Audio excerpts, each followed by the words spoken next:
Hey there, I'm Julie, and this is the Married to Addiction podcast. If you're here, then you're probably what I call my secret sister. We're in a situation we never asked to be in and fighting a battle we never wanted to fight. We're faith-filled women who are married to an alcoholic, and it affects every inch of our lives. If that sounds like you, then this is a safe place for you to land. Married to Addiction is a faith-based podcast where I help you find the tools and strength you need to navigate your husband's addiction without losing yourself in the process. So please subscribe and tune in as often as you can, because your husband's recovery is important, but so is yours.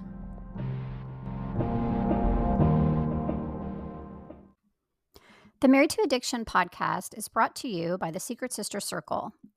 The Secret Sister Circle private group coaching program was designed to take the Christian wife of an alcoholic from hurting to healing.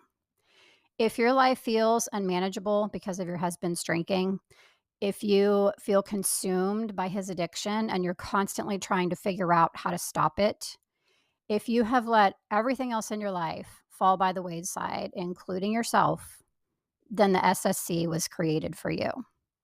I actually built the SSC around what I needed back when my husband was deep in addiction. I clearly remember sitting on the floor of my closet one day, just bawling and frantically searching Google for help. I couldn't really find what I needed, which was help, detailed help, step-by-step help, designed for a Christian wife, because it was also super important to me to have that element built in because of my faith. And I wanted to be guided by that, from that angle. So if that sounds like you, we would love to have you join us in the Secret Sister Circle. You can get the help you need without feeling exposed. It's a private online program with a private online community of other wives just like you. And you are taken step by step through every possible scenario that you could encounter as the wife of an alcoholic. We would love to have you join us. You can get started beginning today and start moving towards healing. Just go to www.marriedtoaddiction.com and look for the tab that says Secret Sister Circle. We'd love to have you join us. Hello, and welcome into episode 104 of the Married to Addiction podcast. Today's episode is called Jekyll and Hyde. I wanted to talk about something that gets brought up in my Secret Sister Circle private coaching group a lot. The members there sometimes refer to their husband as Jekyll and Hyde. This is also something I can relate to because I remember thinking that exact same thing about my husband back when he was addicted. He was either Dr. Jekyll or Mr. Hyde, and I never knew which one I was going to get. The constant whiplash from navigating the switching back and forth between the two was completely exhausting.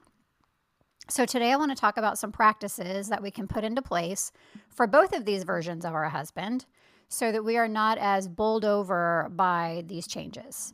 So first, let's address Mr. Hyde. This is the version that commonly comes out when our husband is drinking, although he can also be a dry drunk personality too. Mr. Hyde is the one that brings out the worst of our husband. He's confrontational. He's grumpy. He stresses us out. He makes us anxious. He's horrible to be around. So how can we prepare for the inevitable appearance of Mr. Hyde? I think there's two things that can really help here. The first might sound unrelated, but I promise you it's not. And that is that you need to educate yourself about alcohol use. Specifically, the emotional and physical changes it causes in someone.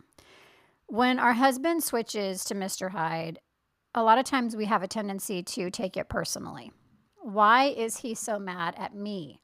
Why is he starting a fight with me? Why does he act like he can't stand me? Those are all things that I used to think. But if you educate yourself about alcohol use, it can actually help to temper some of that. And that takes some of the emotional sting out of this persona that you're seeing from him.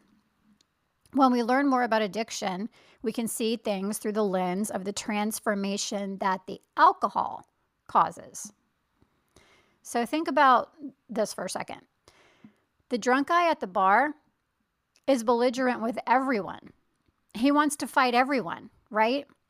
That's because alcohol use can bring that out in someone.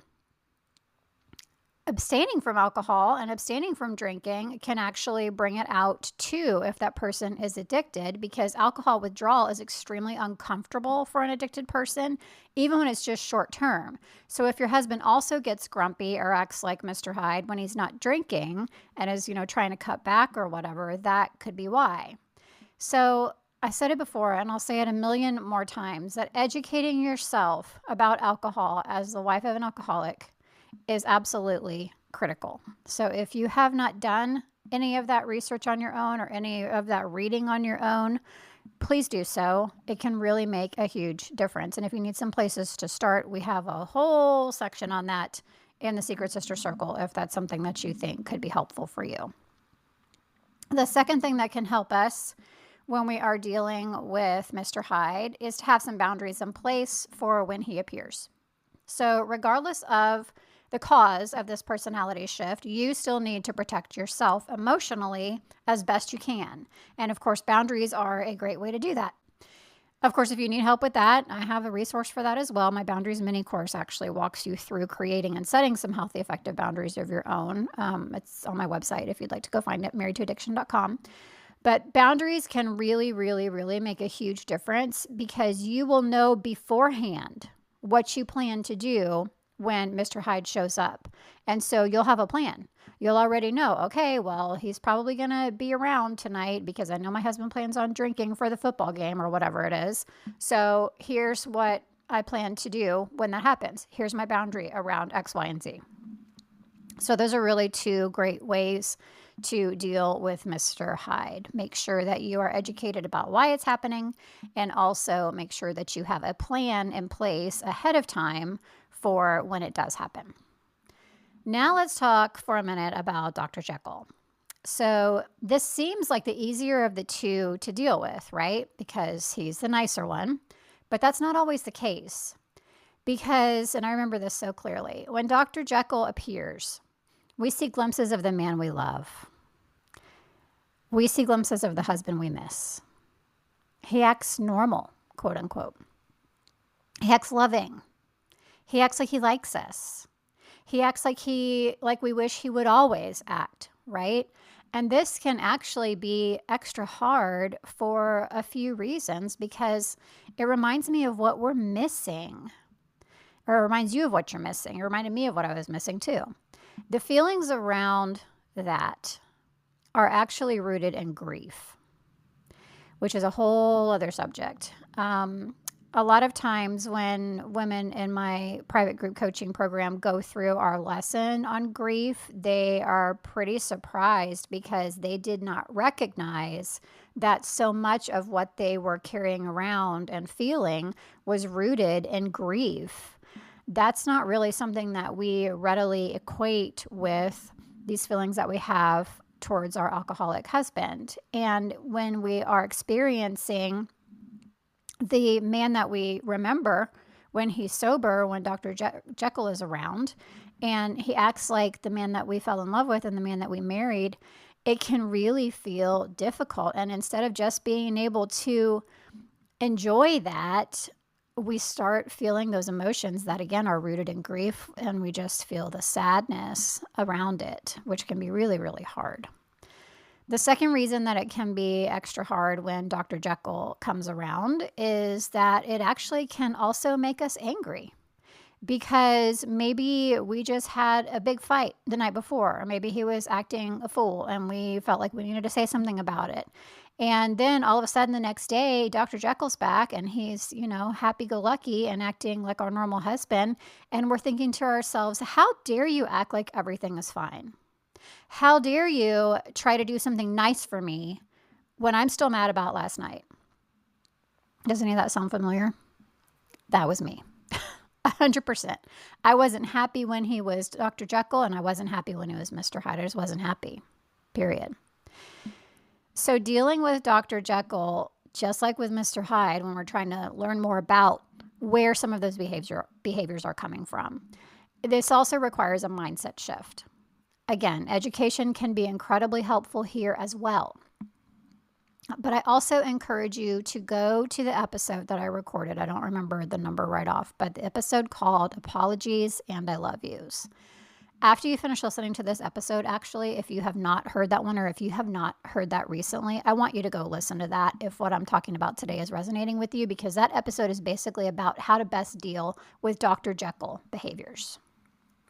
But the bottom line is that if you adopt an attitude of anger, like I said I did, towards both Mr. Hyde and Dr. Jekyll, it's going to do absolutely nothing to move you forward.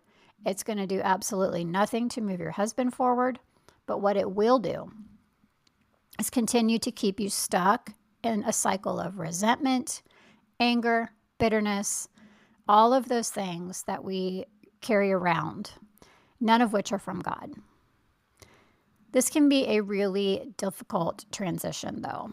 So I have some lessons also in the SSC around how to stay out of those types of feelings and instead work on adopting some practices that keep you in a softened heart posture without opening yourself up to being a doormat. But there are also some podcast episodes around that too. So go back through, see what resonates with you, see what jumps out at you, and listen to the ones that you think might help you with dealing with these two personalities, so to speak, that your husband portrays. Learning how to stay out of the feelings of resentment, anger, etc., and learning how to work towards a softened heart posture can really be the game changer here.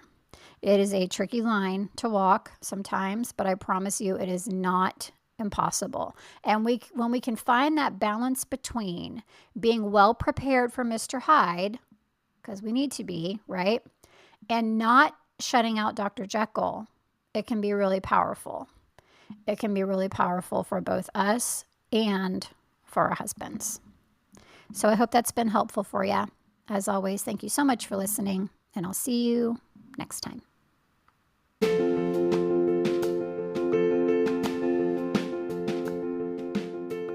Quick question for you before I let you go today.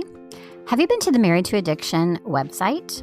If you haven't, I would love if you would go pay it a visit. It's just marriedtoaddiction.com. And over there, you can see just a lot of different information about my podcast. There is a blog on there. There's some free resources for you. And there's also a few ways that you can actually get some help if you need a little more help and direction and support as you travel this difficult path with your addicted husband. So if you haven't yet, please go visit marriedtoaddiction.com. Thanks so much.